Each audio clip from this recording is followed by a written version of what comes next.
Have you ever reheated the same cup of tea 3 times or taken one bite of a meal and thought, it's perfect, only to come back 10 minutes later and find it suddenly feels completely wrong?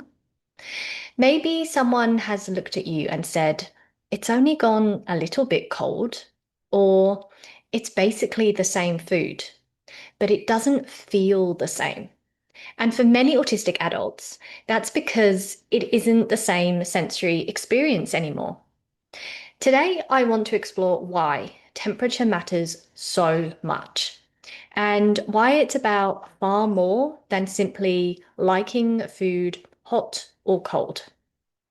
Hi, I'm Dr. Jessica Bays. I'm a researcher in nutritional psychiatry, and I focus on how nutrition impacts mental health, particularly in autistic adults.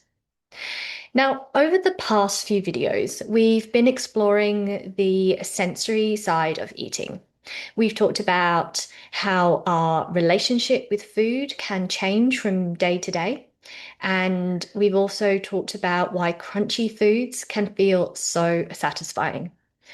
Today, I'd like to explore another sensory characteristic that often doesn't receive much attention: temperature. Because for many autistic adults, temperature isn't simply a preference, it's part of the sensory experience of eating itself. I think one of the biggest misconceptions is that food is the same food, regardless of its temperature. But if we stop and think about it, that's not really true.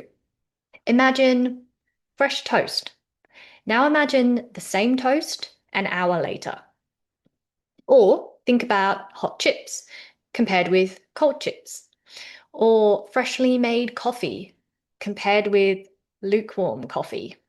They're technically the same foods, but the eating experience feels completely different. Temperature changes so much more than warmth. It changes texture, it changes aroma, it changes mouthfeel, it changes the entire sensory experience. As an autistic person myself, I've realized that temperature plays a much bigger role in my eating than I ever appreciated. For example, I really struggle with foods that combine hot and cold temperatures, like ice cream with a hot dessert. I know many people love it, but for me, the sensory experience just doesn't work. I'd now like to introduce an idea that I find really helpful. Imagine every food has its own sensory window, a period where it feels exactly right. Not too hot, not too cold, not too soft, not too firm. Within that window, the food feels predictable, comfortable, safe. But outside that window, something changes. Perhaps the soup cools slightly, the ice cream starts melting, the toast loses its crispness, the sensory experience shifts, and suddenly the food no longer feels quite right.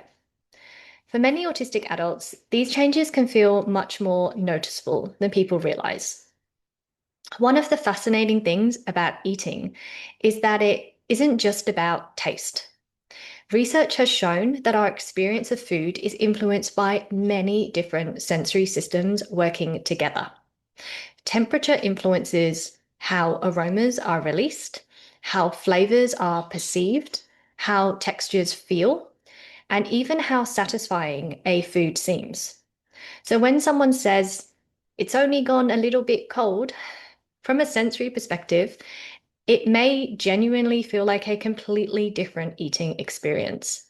Not because you're being fussy, but because your brain is receiving different sensory information. I think reheating food is a really interesting example here. Sometimes people laugh about reheating coffee or putting a meal back in the microwave halfway through eating. But perhaps reheating isn't about chasing perfection. Perhaps it's about restoring the sensory experience that made that food feel manageable in the first place. Seen through that lens, reheating isn't a quirk, it's an accommodation. It's a way of returning food to the sensory window where it feels comfortable to eat. I think that's a much kinder way of understanding it. Something I keep coming back to in this series is that food isn't simply nutrition. It's a sensory experience.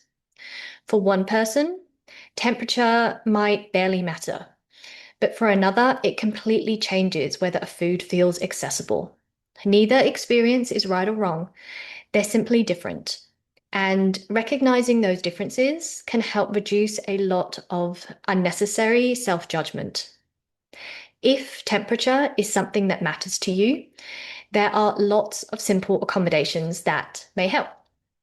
For example, using insulated mugs to keep drinks warm, serving smaller portions so food stays within your preferred temperature range, reheating meals halfway through if needed, using thermos containers when traveling, and choosing foods that remain fairly consistent as they cool.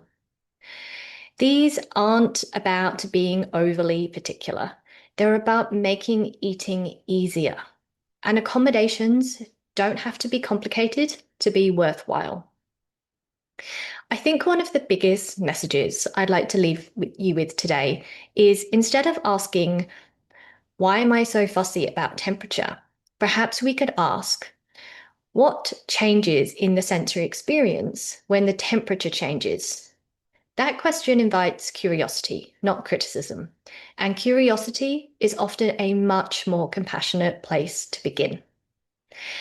If you've ever found yourself reheating the same cup of tea or waiting for toast to pop because it's only enjoyable while it's warm, or feeling disappointed when a favorite meal has cooled, I hope today's video has helped you feel a little more understood.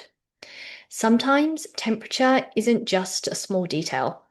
Sometimes it's part of what makes food feel safe, predictable, and enjoyable, and that's okay. I'd love to hear from you in the comments. What's one food that has to be exactly the right temperature for you? I'd love to know whether you're someone who prefers food piping hot or ice cold or somewhere in between. You might also find my previous videos helpful as well, so check those out.